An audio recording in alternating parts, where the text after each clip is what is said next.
ప్రతి ఒక్కరితో దేవాది దేవుడు సూటిగా మాట్లాడబోతున్నాడు. ఆమేన్, ఆమేన్. మనము ఖర్చు పెట్టి కొనుక్కోవట్లేదు కదా ఆమేన్ అన్నదాన్ని, ఉచితంగానే వస్తుంది. ఏమైనా ఎనర్జీ లాస్ అవుతుందా? దేవుడు ఈరోజు ప్రతి ఒక్కరిని సంతోషంగా తమ తమ ఇళ్ళల్లోకి వెలుదురు పంపునుగాక. యేసుక్రీస్తు ప్రభు ఉల్లాస వస్త్రము ధరించుకొని వెలుదురుగాక. హల్లెలూయా. ప్రతి ఒక్కరి గుండె బాధ అంతా ఈ మందిరంలోనే దేవుని పాద సన్నిధిలోనే వదిలిపెట్టి సమాధానముతో వెలుదురుగాక.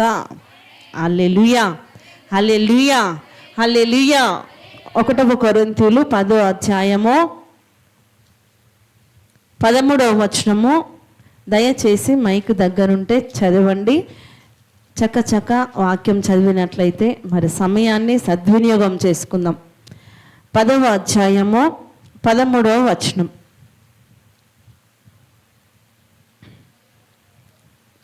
ఫస్ట్ ఆఫ్ ఆల్ 15వ వచనం చదవండి.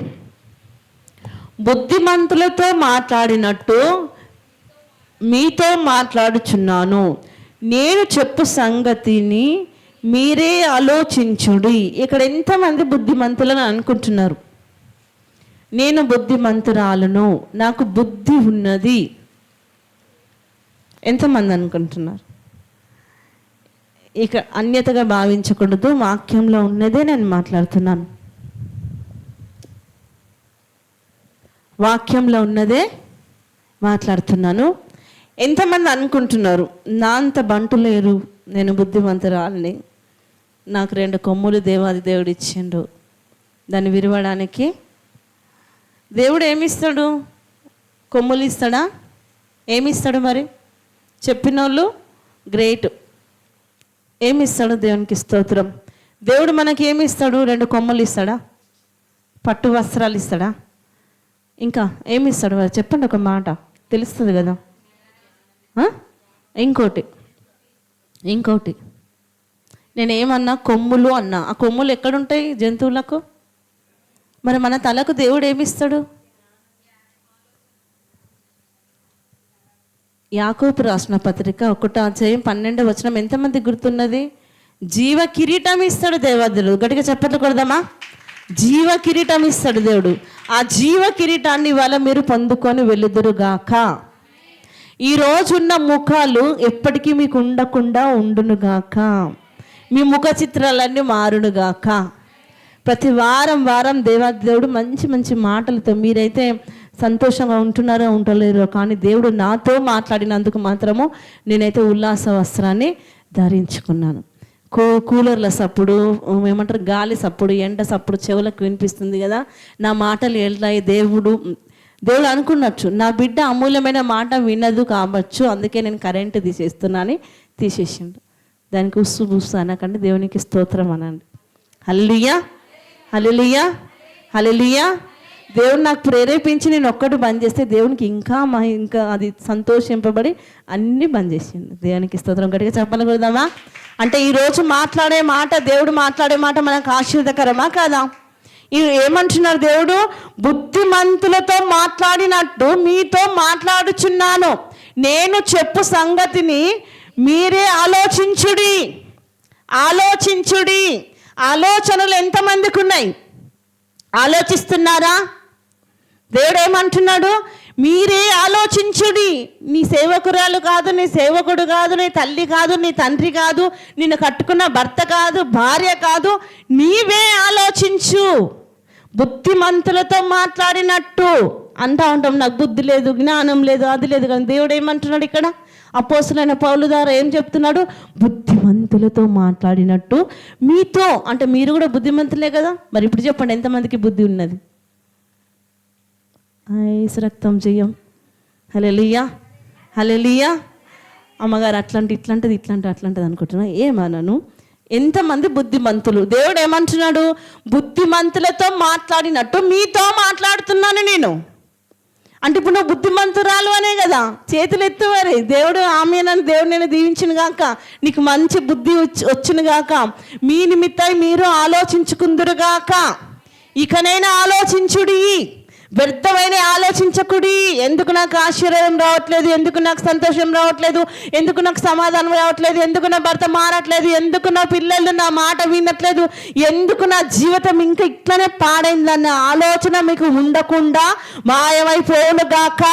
అట్టి ఆలోచనలు రాకుండా ఉండును గాక. దేవుడిచ్చే ఆశీర్వాదాల నిమిత్తమే ఆలోచించుదురుగాక. ఇప్పుడు చూద్దాం 1 కొరింథీ 10:13. సాధారణముగా మనుషులకు కలుగు శోధన తప్ప మరి ఏది మీకు సంభవించదు. ఒకటి ఆలోచిద్దాం. నేను ఉదాహరణగా చెప్తున్నా. ఇక్కడ ఏమంటున్నాడు? మనుషులకు కలుగు శోధన తప్ప మరి ఏది మీకు రాదు. అంటే మనుషులను దేవుడు శ్రేష్టంగా చేసినట్ట కాదా? ఇప్పుడు నేను ఉదాహరణ చెప్తున్నా తూకిగా.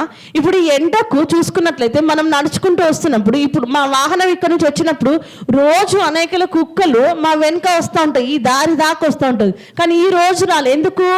ఈ ఎండకు అవిటికి ఏ శ్రమ ఇవ్వట్లేదు దేవుడు. అవిటిని ఎట్లా ఉంచాలో అట్లా ఉంచుతున్నాడు. కానీ మనకిచ్చేదే ఇస్తాడు. ఇప్పుడు జంతువులు ఉన్నాయి, ఎండకు మండుతలేవా? నీళ్ళు దొరుకుతున్నాయా? వాటికి నీడ దొరుకుతుందా? నీకైతే దేవుడు మంచి కాటన్ శారీసు, కాటన్ కుర్తాలు, కాటన్ బట్టలు అన్నీ సిద్ధపరిచేసి ఒక షాప్లో పెడితే నీకు బుద్ధి ఉన్నది కాబట్టి పోయి కొనుక్కొని ఎండాకాలం కట్టుకుంటున్నావు మెత్తటివే. కానీ దేవుడు మనుషులకు ఇచ్చే శోధన తప్ప వేరే ఏది ఇవ్వమంటున్నాడు. ఇప్పుడు కుక్కలకు, నక్కలకు, వాటికి వీటికి జంతువులకు చూసినట్లయితే వస్త్రాలు ఉంటాయా? పాపం అవి ఎంత మండుతాయి. అందుకనే అవిటికంటే మనము శ్రేష్టమైన వారం. అందుకే దేవుడు నీకు 4 గోడలు ఇచ్చాడు, పైకప్పిచ్చాడు. నువ్వు ఒక నీడలో ఉండడానికి, నువ్వు వస్త్రాలు ధరించుకోవడానికి, ఏ కాలంలో ఏది ధరించుకోవాలో అది ఇస్తున్నాడు. అవునా? మంచి మంచి కూలర్లు, ఏసీలు, అనేక విధంగా దేవుడు జ్ఞానం ఇచ్చి, బుద్ధి ఇచ్చి, నీ కోసము ఏర్పాటు చేపించి నీ యొద్దకు వచ్చేలాగా చేస్తున్నాడు దేవుడు. ఇగో మనం ధన్యులమేనా? మనం బుద్ధిమంతులమే కదా. బుద్ధిమంతులమని దేవుడు మనకు ఇన్ని విధాలుగా ఇస్తున్నాడు. అలాంటి జంతువులకు బుద్ధి లేదు, జ్ఞానం లేదు అంటే అవిటికి ఉన్నది అవిటికే ఉంటుంది. అవి ఎట్లా చేసుకోవాలో అట్లా చేసుకుంటూ ఉంటాయి. హల్లెలూయా. దేన్ని ఎట్లా పోషించాడో, ఆకాశ పక్షులు చూడురి, అవి విత్తవు కోయవు, కానీ అవిటిని పోషిస్తాడు. దానికంటే మీరు శ్రేష్ఠులు కారా? అవిటికంటే మీరు నాకు ప్రియులు కారా అంటున్నాడు దేవాది దేవుడు. ఇప్పుడు చూసుకుందాం. ఇప్పుడు వాక్యంలోనికి వద్దాం. ఏమంటున్నాడు? సాధారణముగా మనుషులకు కలుగు శోధన తప్ప మరి ఏది మీకు సంభవింపలేదు. దేవుడు నమ్మదగినవాడు, నిన్ను విడువడు, నిన్ను ఎడబాయడు. నీ జీవితంలో అనాయకమైన కార్యాలు చేయడానికి ఆయన ఒక్కడే నమ్మకస్తుడు. నువ్వు నమ్ముతావు. వాక్యం పాట సెలవిస్తున్నది కదా, అనుకోని శ్రమలను ఎదురొచ్చిన ఆత్మీయుల ప్రేమ నిద్రించిన. ఆత్మీయుల ప్రేమ, నువ్వు ఒకరిని ప్రేమిస్తావు, ఒకరిని ఆదరిస్తావు, ఒకరిని చేరదీస్తావు, కానీ వాళ్ళ ప్రేమ ఒకనొక నాడు నిద్రిస్తుంది, చచ్చిపోతుంది. వారిలో నీ మీద ద్వేషం పెరుగుతుంది, కోపం పెరుగుతుంది, కురుంకుదల పెరుగుతుంది, కుళ్ళు పెరుగుతుంది, కుతంత్రాలు పెరుగుతాయి. కానీ దేవాది దేవుడు ఒక్కడే నమ్మదగిన దేవుడు. ఆ క్రూరత్వం నుంచి, అవమానాల నుంచి, నిందల నుంచి, హేళన కలిగిన మాటల నుంచి నిన్ను విడిపించే దేవాది దేవుడు నమ్మదగిన దేవుడు. గట్టిగా చప్పట్లు కొడదామా? హల్లెలూయా, హల్లెలూయా. మనుషులు నీవే నా ప్రాణం, నీవే నా సహోదరుడివి, నీవే నా చెల్లికి కూడా చెప్పుకోలే, నా అన్నకు కూడా చెప్పుకోలే, నీకు చెప్పుకుంటున్నా అని అయస్కాంతం వల్లే ఉంటారు. మధ్యలో ఏదైనా సిల్వర్ వచ్చిందనుకోండి, అర్థమవుతుందా? అయస్కాంతానికి మధ్యలో సిల్వర్ పెడితే అతుక్కోదు. అర్థమవుతుందా? అయస్కాంతం అంట మోటుగా ఉన్న ఇనుముని అతుక్కుంటుందంట. అర్థమవుతుందా? కానీ అయస్కాంతము సిల్వరు అంటే నీకు నీ స్నేహితురాలకి, నీకు నీ భర్తకు, నీకు నీ కుటుంబానికి, నీకు నీ పిల్లలకు ఉన్న జతగా ఉన్నది ఒకటి లోకం అనేది వచ్చి విడదీస్తూ ఉంటుంది. లోకం అనే ఆలోచనలు వచ్చి విడదీస్తూ ఉంటాయి. లోకంలో ఉన్న శోధనలు వచ్చి ఆయా రకాలుగా నీ కుమార్తెల మీదే కావచ్చు, కుమారుల మీదే కావచ్చు, తల్లిదండ్రుల మీద కావచ్చు, భర్తల మీదనే కావచ్చు, ఆయా రకమైన ఆలోచనలు పుట్టిస్తుంది. అందుకనే ఇకనైనా ఆలోచించుడు అని ఫస్ట్ ఆఫ్ ఆల్ దేవుడు మీతో మాట్లాడదు. ఇప్పుడైనా ఆలోచించుడి. మనుషులకు కలుగు శ్రమ తప్ప మీకు వేరేది ఏది నేను సంభవింపనియను, నేనే నీకు నమ్మదగిన దేవుడు అని. చదువు తల్లి. దేవుడు నమ్మదగిన వాడు, మీరు సహింపగలిగినంత కంటే ఎక్కువగా ఆయన మిమ్మును శోధింపబడనీయడు. అంతేకాదు సహింపగలుగుటకు ఆయన శోధనతో కూడా తప్పించుకున్న మార్గము కలుగజేయను. గట్టిగా చప్పట్లు కొడదామా? హల్లెలూయా. నీకు అప్పులయ్యోబి నీకు తల నిండా ఉన్నదేమో, దాని నుంచి తప్పించుకునే మార్గం దేవుడు ఇస్తాడు. నీ వ్యాధి నీ ఒంటి నిండా బలపడిపోయి ఉన్నదేమో, దృఢమైపోయినది, డాక్టర్ల వల్ల కావట్లేదు కావచ్చు, ఇది నీకు స్వస్థత కలగదు, నీకు ఎప్పుడు నువ్వు రోగంతో ఉంటావని నీ కుటుంబం వాళ్ళు, నువ్వు పోతా ఉంటని నువ్వు నీ ఏమంటారు పర్సనల్ డాక్టర్ ఏమంటారు కదా, కుటుంబానికి ఒక డాక్టర్ ఉంటారు కదా. ఇప్పుడు నేనున్నా,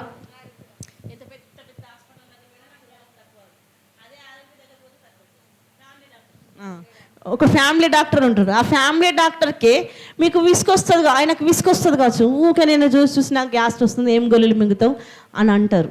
కానీ దేవుడు మాత్రము దానికి ఒక సొల్యూషన్ నీకోసం పాట చేసి పెడతాడు దేవుడు. ఒక దారి కష్టం ఇచ్చేది నేనే, నువ్వు నా కుమార్తెవు, నా కుమారుడవు, నీకు ఎంత శోధన ఎల్లో అంతనే ఇస్తా, మరలా దాని నుంచి తప్పించుకునే దారిని కూడిస్తా. అది నువ్వు ఆలోచిస్తలేవా? ఏమైనా శ్రమను ఎదుటికి పెట్టుకొని కృంగిపోతున్నావు. నీ శరీరం క్షీణించిపోతే నాకు శరీరం క్షీణించిపోయినట్టు కాదా? నీ గుండె వేదన పడితే నా గుండె వేదన పడినట్టు కాదా? నీ మనసులో మానసిక ఆలోచన ఉంటే నేను మానసికంగా ఆలోచించినట్టు కాదా? దేవుడు అంటున్నాడు. దేవుడు నీలో ఉన్నాడు. నువ్వు ఏడిస్తే నీకంటే ఎక్కువగా ఆయన ఏడుస్తాడు. నువ్వు ఆలోచిస్తే నీకంటే ఎక్కువగా ఆయనే ఆలోచిస్తాడు. నువ్వు పడుకుంటే నీ చుట్టూ తన దేవుడిలో ఉంచి నీ తల కిందటి తన కాలు పెట్టి తన చెయ్యితో నిన్ను నిరిమి నీకు సమాధానం ఇస్తాడు దేవుడు. హల్లెలూయా. అందరు అనుకుంటారా, నాకు ఏడుపు వచ్చినప్పుడు నా డాడీ నా నాన్నమ్మ నా తండ్రి కాళ్ళ మీద పడుకుంటే బాగుండు, మా డాడీ ఇట్లా చెయ్యి అంటే కథం నా బాధ అంతా పోతుందని ఎవరికైనా ఆలోచన వస్తుందా? ఎవరికైనా ఇష్టం ఉంటుందా తండ్రి కాళ్ళ మీద పడుకున్నాడు? ఉంటుందా? నాకైతే చాలా ఇష్టం. నాకైతే మధ్యరాత్రి అప్పుడు మా డాడీ ఉన్నప్పుడు, నాకు పెళ్ళి కానప్పుడు ఎప్పుడైనా మధ్యరాత్రి లేచి కూర్చునేదాన్ని. మధ్యరాత్రి లేచి కూర్చుని అదేందో మళ్ళీ తండ్రి ప్రేమ అర్థం కాదు. తల్లి పడుకుంటుంది కానీ తండ్రి మాత్రం చుట్టుక్కునే లేస్తాడు. ఏంది బిడ్డ, ఏమైంది బిడ్డ అంటే, ఏమో నాన్న నాకు భయం అవుతుందంటే రాను పిలిచి మా డాడీ కూర్చొని పిలిచి ఈ కాలు ఉంటుంది కదా, ఈ కాలు మీద తల పెట్టిపించుకొని నేను పడుకునేదాకా అట్లనే కూర్చునేది. హల్లెలూయా. అది తండ్రి ప్రేమ అంటే. నువ్వెంత ఏడవాలో అంతనే ఏడిపిస్తాడు తండ్రి, ఎక్కువగా ఏడిపించాడు. నువ్వెంత బాధపడాలో అంతనే. ఒక్కొక్కసారి నేను మా మమ్మీ ఆ చిన్న మాట ఏదన్నా మాట అంటే, మా అన్నలు ఏమన్నా ఒక మాట అంటే నేను తినకుంటే పడుకునేది, అలిగినప్పుడు మా డాడీ ఒక్క మాట అనేది, అది ఏ రాత్రికైనా లేచి తింటుంది, ఇంత అన్నం ముంచుండు అనేది. అది తండ్రి ప్రేమ. నిజానికి 2-3 మధ్యలో లేచి తినేది నేను తినది నాకు ఇప్పటికీ నిద్ర పట్టదు. ఎంత రాత్రి అయినా పర్వాలేదు, ఒక బుక్కడు ఎందుకు తినాలి? అది ఎవరికి తెలుసు? కన్న తండ్రికి ఒక్కనికే తెలుసు. సొల్యూషన్ నీకు ఒక దారి చూపించేది నీ తండ్రి. ఇప్పుడు భూలోక సంబంధమైన తండ్రి మరణించవచ్చు, కానీ పరలోక సంబంధమైన తండ్రి నిత్యము. యేసు నిలిచాడు నీ ముందు, నీకు చేసేను కనువిందు. యేసు నిలిచాడు నీ ముందు, నీకు చేసేను కనువిందు. ఉందిలే దీవెనా ఎందుకా వేదనా, పొందిన యాతనా దేవుడే మరచునా. హల్లెలూయా, హల్లెలూయా, హల్లెలూయా. 2012లో మా డాడీ దేవుని అందరిని ఎదిరించాడు. 2011 అనుకుంటాం, 2012లో దేవుడు నన్ను పిలుచుకున్నాడు. అంటే తన సేవకు. అంటే మా డాడీ లేడంటే ఇంకా మేము లేనట్టే, 4 కూతుర్లం లేనట్టే, 7 పిల్లలం ఇంకా మేము లేనట్టే, టోటల్ ఓవరాల్ ఫ్యామిలీ లేనట్టే. ప్రాముఖ్యంగా చూసుకున్నట్లయితే బాబురావు లేకుంటే అనిత లేదు, ఈ రీతిగా ఉండేది. అంటే మా డాడీ లేకుంటే ఇక నేను లేను అన్న ఫీలింగ్లో నేను ఉండేది. కానీ అప్పుడు పిలుచుకున్న దేవుడు ఇక నేను ఎట్లా బ్రతకాలి, ఎట్లా జీవించాలి, మా డాడీ లేని నేను ఉండలేను కదా అని రోజు రోజు రోజు రోజు రోజు రోజు ఏడుస్తానన్నా ఇలా అయిపోయినాం. అదే మార్చు 13 తారీఖుకి మా డాడీని పిలుచుకున్నాడు. అదే వచ్చే సంవత్సరం అదే మార్చి 12 తారీఖుకి 21:5 ద్వారా దేవాది దేవుడు నాతో మాట్లాడు. తల్లి గర్భంలో నువ్వు ఉన్నప్పుడు నేను నిన్ను రూపించుకున్నాను, నిజమైన తండ్రిని నేనే ఇక నుంచి.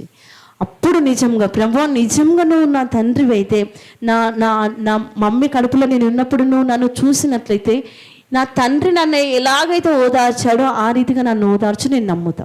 ఇది నా పర్సనల్ ప్రార్థన, నా పర్సనల్. మా డాడీ చనిపోయినాక సంవత్సరానికి పర్సనల్గా. అప్పటివరకు నాకు ప్రేయర్ అంటే ఏంటి, నథింగ్, ఏది తెలియదు. ఉట్టి వాక్యం నామకే వస్తే పేరుకు చదివేది, పక్కకు పెట్టేది, అంతే. పనులు చేసేది, 2 నిమిషాలు అంతే.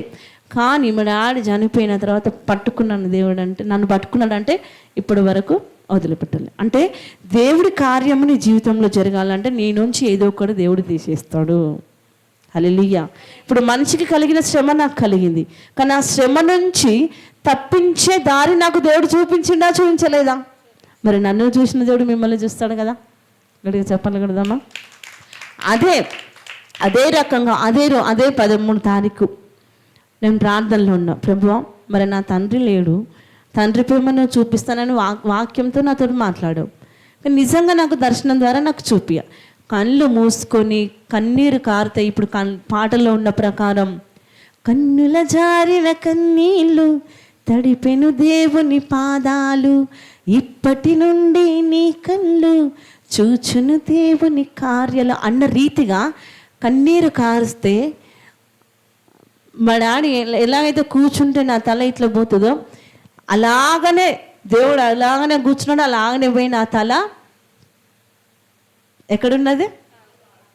తండ్రి పాదాల మీద కాదు, తండ్రి థైస్ ఉంటుంది కదా, ఆ థైస్ మీద ఉండి తన చెయ్యి వచ్చి నన్ను తాకింది. ఇప్పటికీ పరిశుద్ధాత్మదేవుడు ఫ్లో అవుతున్నది. అంటే ఆయన శక్తి నన్ను ఆ రోజు ఎలాగైతే నా ఒళ్ళు పులకరించిందో ఈ రోజు ఈ క్షణము అలాగనే పులకరిస్తుంది. అప్పుడు యేసు నిలిచాడు నా ముందు, నాకు చేసేను కనువిందు. ఇప్పుడు నాకు కలుగుతలేదా? నేను మాట్లాడే ఒక్క మాట ద్వారా ఎదుటిన్న మీరు కొంచెమైనా ధైర్యం పొందుకుంటున్నారా, ఓదార్పు పొందుకుంటున్నారా? అంటే ఇప్పుడు నాకు ఒక దారి చూపించాడు కదా. అంటే నువ్వు ఒంటరిగా నాకు అనేకుల జనాంగానికి నేను తల్లిగా మార్చబోతున్నాను. ఇర్మియాను నిలబెట్టుకున్నట్టు నేను నిలబెట్టుకున్నాను. ఇర్మియా ఏమాత్రం ట్రైనింగ్ చేయలేదు, ఆయన నిలబడ్డాడు. మాట మాట్లాడితే జనమంతా మారిపోయింది. హల్లెలూయా, హల్లెలూయా. ఏదైనా కూడా మనం ఉన్నప్పుడు కాపాడుకోవాలి. దేవుడు ఆశీర్వాదము ఇస్తున్నాడు. ఏమంటున్నాడు చదవండి ఒకసారి. సాధారణముగా మనుషులకు కలుగు శోధన తప్ప మరి ఏదియో మీకు సంభవింపలేదు. దేవుడు నమ్మదగిన వాడు, మీరు సహింపగలిగినంత కంటే ఎక్కువగా ఆయన మిమ్మును అంటే నేను ఏమనుకున్నా ముందు, ఈ భూలోకపు తండ్రి పోయిన తర్వాత ఇక నేను భరించలేను, నా వల్ల కాదు, నేను బ్రతుకుట వ్యర్థము, ఏ బాధ వచ్చినా ఏ కష్టం వచ్చినా ఎలా నాకు అంటే ఇప్పుడు నాకు శ్రమ వచ్చింది అనుకోండి, మీకు ఏదైనా నా శ్రమ నేను చెప్పాడు అనుకోండి, మీరు ఏదైనా సమాధానం చెప్తే నాకు ఒక దారి దొరికినట్టు. ఆ రీతిగా మా డాడీ ఉండేటోడు. మా ఫ్యామిలీకి మొత్తం ఏదైనా కష్టం వస్తే నేను చెప్తే ఒక మాట చెప్తే ఆ ప్రకారంగా ఉండేది. ఇప్పుడు ఆయనలే అయినప్పుడు నేను ఎలా బ్రతుకుతాను? ఇప్పుడు ఆ రకంగా దేవాది దేవుడు నాకు సమాధానం ఇస్తున్నాడా, ఇస్తలేదా? జవాబు ఇస్తున్నాడా, ఇస్తలేదా? మాట్లాడుతున్నాడా? మరి నా కన్నీరు వచ్చినప్పుడు తీర్చేవాళ్ళు ఎవరు? ఎదురువరు? యేసుక్రీస్తు ప్రభు ఒక్కటే, పరమ తండ్రి ఒక్కడే. అందుకే ఎంత ఏడుపు ఇవ్వాలో అంతనే ఇస్తాడు, ఎంత వ్యాధి ఇవ్వాలో అంతనే ఇస్తాడు, ఎంత రోదన ఇవ్వాలో అంతనే ఇస్తాడు, ఎంత కృంగుదల ఇవ్వాలో అంతనే ఇస్తాడు. కానీ దాని నుంచి తప్పించుకునే దారి కూడా దేవాది దేవుడు ఇస్తాడు. గట్టిగా చెప్పండి కొడదామా? దాని నుంచి ఆశీర్వాదానికి వెళ్ళే దారి కూడా దేవాది దేవుడు ఇస్తాడు. అనారోగ్యం నుంచి ఆరోగ్యంలోనికి వెళ్ళే దారి కూడా దేవాది దేవుడు ఇస్తాడు. ఇరుకు మార్గంలో నువ్వు ఉన్నవేమో, విశాలమైన మార్గం దేవాది దేవుడు మన కొరకు సిద్ధపాటు చేస్తుండు. ఒకసారి చూసుకుందాం. 1 పేతురు 4వ అధ్యాయం 1వ వచనం. 1 పేతురు 4వ అధ్యాయం. క్రీస్తు శరీరమందు శ్రమపడను గనక మీరును అట్టి మనస్సును ఆయుధముగా ధరించుకున్నది. ఏం ధరించుకోవాలి ఇప్పుడు మనం? అర్థమైందా మాట?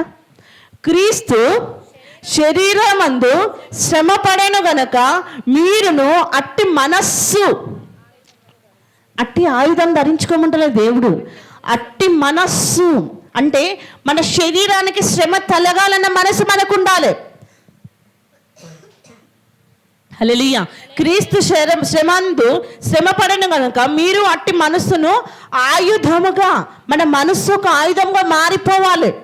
శ్రమ పడే ఆయుధంగా, కృంగుదల పడే ఆయుధంగా, ఆవేదన పడే ఆయుధంగా, వ్యాధిని తట్టుకునే ఆయుధంగా మన మనస్సును మనం మార్చుకోవాలని దేవాది దేవుడు సెలవిస్తున్నాడు. మనం బుద్ధిమంతులమని నేను నమ్ముతున్నాను. ఇకనైనా మనం మేము ఆలోచిస్తామని మీరు అనుకుంటున్నారని ఏమన్నాడు దేవుడు? మీరు బుద్ధిమంతులు కనుక బుద్ధిమంతులతో మాట్లాడినట్టు మీతో నేను మాట్లాడుతున్నాను. ఇకనైనా మీ శ్రమల గురించి ఆలోచించుడి, మీ ఇరుకుల గురించి ఆలోచించుడి, మీ ఇబ్బందుల గురించి ఆలోచించుడి, మీ ఆత్మీయ స్థితి గురించి ఆలోచించుడు. ఎందుకంటే క్రీస్తు కూడా శరీర విషయమై శ్రమ పడి ఉన్నాడు. అట్టి మనస్సుకు ఏం కలిగి ఉండాలి గనుక మీరును అట్టి మనస్సు ఆయుధంగా ధరించుకొనుడి. శరీర విషయంలో శ్రమ పడిన వాడు శరీరమందు జీవించి మిగిలిన కాలము ఇక మీదట మనుజశాలను అనుసరించి నడుచుకొనక దేవుని ఇష్టానుసారముగానే నడుచుకొనున్నట్లు పాపముతో జోలిక ఏమీ లేక ఉండును. మనము పోకిరి చేష్టలు, దురాశలు, మద్యపానము, అల్లరితో కూడిన ఆటపాటలు, త్రాగుబోతుల విందులు, చేయదగని విగ్రహ పూజలు మొదలైన వాటి యందు నడుచుకొనుచు. కొందరు అంటూ ఉంటారు అల్లరితో ఆటపాటలు. ఇప్పుడు ఒక 10 years బ్యాక్ చూసుకుంటే మా ఇంట్లో ఒక కార్యక్రమం జరిగినప్పుడు అందరు నా రక్త సంబంధులు అంటే మా తండ్రి వారి వైపు అందరూ వచ్చారు. డీజేలు అవ్వని ఇవ్వని తాగుడని తిరుగుడని అన్ని గంతులు వేస్తా ఉన్నాడు. అందులో ఆ మందలో ఒక సహోదరుడు వచ్చి మేమందరం ఒక దిక్కున్నాము, మేమందరం ఒక రకంగా ఎంజాయ్ చేస్తుంటే నువ్వు ఒక్కదాని ఒక రకంగా ఉన్నావు, నువ్వు ఈ విధంగా బైబుల్ అంటే ఇంత రకంగా నువ్వు ఈ విధంగా ఉండి ఆ ఎంజాయ్మెంట్ను పోగొట్టుకుంటున్నావు అని మాట్లాడింది. ఇప్పుడు నేను అక్కడ ఏం చేయాలి? పోయి వాళ్ళతో ఆడితే క్రీస్తు శరీరాన్ని ధరించుకున్నట్ల, వాళ్ళతో పాడితే క్రీస్తు శరీరాన్ని ధరించుకున్నట్ల, వారు చేసిన పోకిరి చేష్టలు చేస్తే క్రీస్తు శరీరం నా యందు ఉంటుందా? అటు ఆయుధం ఉంటుందా నా యొద్ద? ఒకవేళ నిజంగా నేను ఈ వదిలిపెట్టాను ఆ రోజు అనుకొని ఆ రోజు ఆ గుంపులో పోయి వాళ్ళు ఎగిరినట్టు నేను ఎగిరినట్లయితే ఇక్కడ మీ ముందు నిలబడేదాన్నా, లేకపోతే అక్కడనే మీ పక్కకు కూర్చునేదాన్ని కావచ్చు. హల్లెలూయా. ఇంకా హీనమైన స్థితిలో ఉంటుండే కావచ్చు. మన శరీరానికి మన గుండెకు లోకం అనేక రకంగా మాట్లాడుతుంది, పట్టించుకోకూడదు. మేము కూడా మీలాగా మనుషులమే, మాకు కూడా మనసు ఉన్నది, మాకు కూడా శరీరం ఉన్నది, మాకు కూడా కుటుంబం ఉన్నది కదా. అనేక విధమైన మాటలు ఎదురవుతూ ఉంటాయి. మరి తట్టుకొని నిలబడ్డం అంటే ఏ మనస్సు కలిగి ఉన్నాం?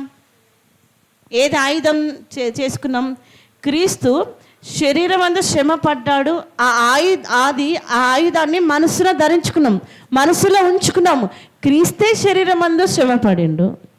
మేమే పాటి వారం, నేనే పాటి దానిని, కానీ దాన్ని తట్టుకునే శక్తిని దేవుడిస్తాడు అనే నమ్మకం నీకుంటే ఆ శక్తినిచ్చి నీకు విడుదలనిచ్చి దానికి దారి కూడా దేవాది దేవుడు నీకు చూపిస్తాడు. ఇక్కడికి చెప్పకూడదమ్మా, దారి చూపిస్తాడు. ఊరికే నాకే ఎందుకు ఈ శ్రమ, నాకే ఎందుకు ఈ భర్త, నాకే ఎందుకు ఈ పిల్లలు, నాకే ఎందుకు ఈ భార్య, నాకే ఎందుకు ఇది మీరు అనుకుంటారు కదా. అనుకోండి ఇక హల్లెలూయా అనుకోండి. ఏమేమి అనుకుంటారు? నాకేందుకు ఈ కోడలు, నాకేందుకు ఈ అత్త, నాకేందుకు ఈ మనవరాలు, నాకు హల్లెలూయా. వాళ్ళని మార్చే ఆయుధం యేసుక్రీస్తు ప్రభువు, వాళ్ళని సరిదిద్దే ఆయుధం యేసుక్రీస్తు ప్రభువు. అర్థమవుతుందా? వాళ్ళకు దారిని కూడా నువ్వు చూపించిన అవసరం లేదు. దేవుని యొద్ద ప్రభువా నా కుమార్తె ఇలా మారింది, నా కుమారుడిలా మారింది, నా భర్త నా మాట వినట్లేదు ప్రభువా, నీకు అప్పచెప్పుతున్నా. ఇది మన మనస్సు ఆయుధంగా మార్చుకోవడం. హల్లెలూయా. ఒక ఆయుధంగా మారిపోవాలి. నీ ఆలోచనలకు నీ మనసు ఒక ఆయుధంగా మారిపోవాలి. నీ ప్రవర్తనకు నీ మనసు ఒక ఆయుధంగా మారిపోవాలి. ఏ విధంగా మాట్లాడుతుంది నీ మనసు నీతో? చెప్పండి. కష్టాలు వచ్చినప్పుడు, బాధలు వచ్చినప్పుడు చనిపో అని మాట్లాడుతుందా? యేసుక్రీస్తు ప్రభువు నీకు తోడుగా ఉన్నాడు, నిబ్బరం కలిగి ధైర్యం కలిగి ఉండని మాట్లాడుతున్నా. ఏ విధంగా మాట్లాడుతుంది నీ మనస్సు? ఒకసారి అండర్లైన్ చేసుకోండి. పేతురు 4:1 క్రీస్తు శరీరమందు శ్రమపడెను గనక మీరును అట్టి మనస్సును ఆయుధముగా. మరి ఏ ఆయుధం ఉన్నది నీ మనస్సులో? శరీరానికి శ్రమ అంటే మంటొచ్చి కాలితే అది శ్రమ కాదు తల్లి. రాయి తగిలి కింద పడితే అది శ్రమ కాదు. నీకు నువ్వు సొంతంగా ఆలోచించుకొని నువ్వు నీ శరీరాన్ని క్షీణించుకుంటున్నావు చూసినావా, అది శ్రమ. హల్లెలూయా. నీ మనసుకు ఎంత శ్రమ వచ్చినా దేవుడు ఉన్నాడు, దేవుడు చూసుకుంటాడు. ఒకసారి చూసుకుందాం. ఇదే అధ్యాయము 12వ వచనం. ప్రియులారా, మిమ్మును శోధించుటకు మీకు కలుగుచున్న అగ్ని వంటి మహాశ్రమను గురించి అండర్లైన్ చేసుకోండి. ప్రియులారా, మిమ్మును శోధించుటకు మీకు కలుగుచున్న అగ్ని వంటి మహాశ్రమల గురించి. ఏం శ్రమలు ఉన్నాయంట మనకు? ఉట్టి శ్రమ అంటలే దేవుడు ఇక్కడ, మహాశ్రమ. మహా అంటే ఏంటిది తల్లి? ఎక్కువ శ్రమను గూర్చి మీకేదో ఒక వింత సంభవించినట్లు ఆశ్చర్యపరకుడి. అంటే శ్రమ వచ్చినప్పుడు మనకి ఏ వింత జరుగుతుంది తల్లి? ఒక శ్రమ వచ్చిందనుకో, దాని ద్వారా ఒక వింత జరుగుతుంది. ఏంటిది? ఇప్పుడు నాకే చూడండి, చిన్న గడ్డ అయింది, అది ఒక శ్రమ. గడ్డ అయింది, నాకు ఒక చిన్న ట్యూమర్ అయింది అనుకోండి, అదొక శ్రమ. అది పెరిగి పెరిగి పెరిగి పెరిగి పెద్దగా అయితే అది ఇంకో శ్రమ, మహాశ్రమ కదా. ఇంకా తర్వాత క్యాన్సర్ అని, 6 నెలల టైం అని, 6 నెలల తర్వాత పరదేశులమో ఆశ్చర్యమే. దాని గురించి మీరు ఆలోచించకూడి. మీ శరీరం గురించి, మరణం గురించి మీరు ఆలోచించకూడి.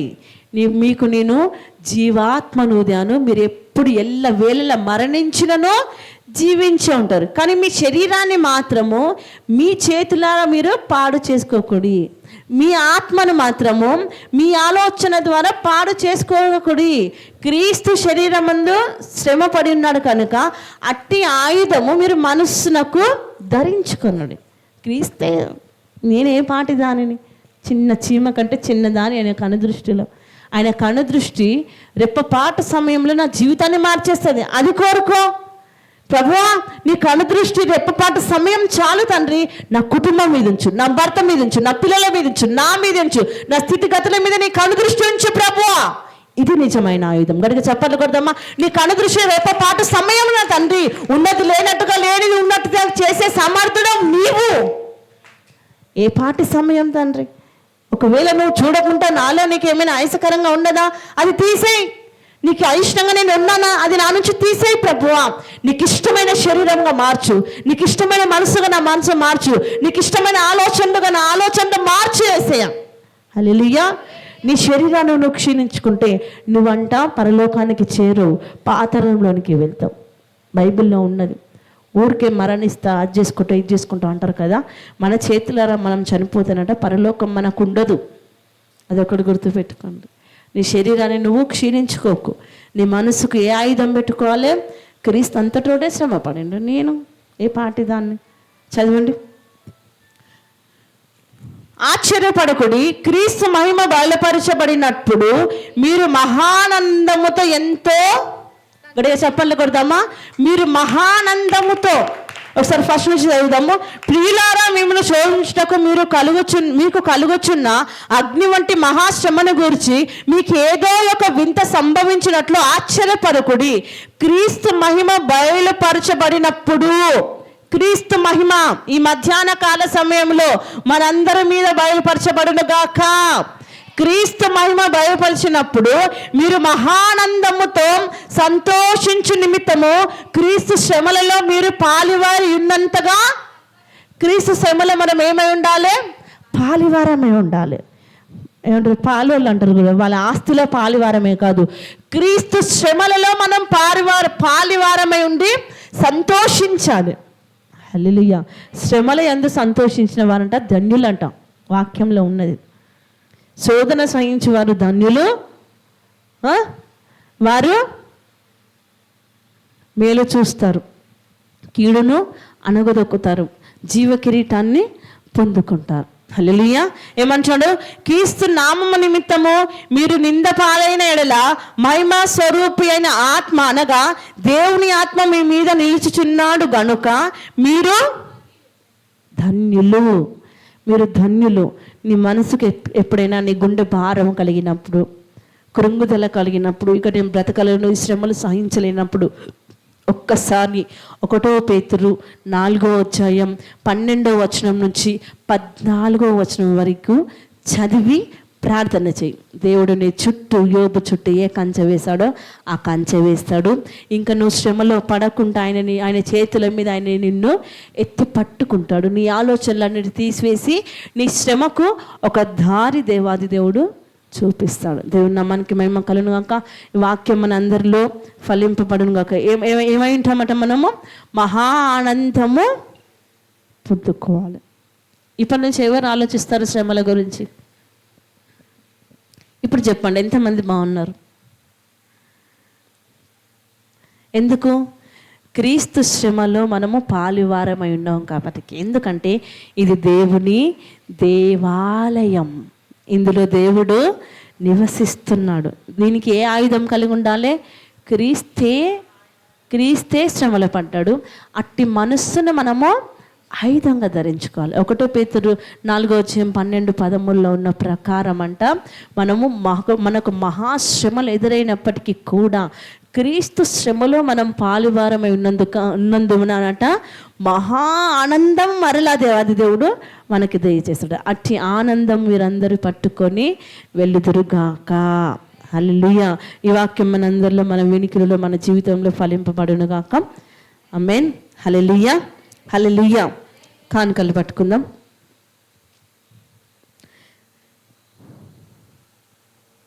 యేసునందు ఉన్న వారికి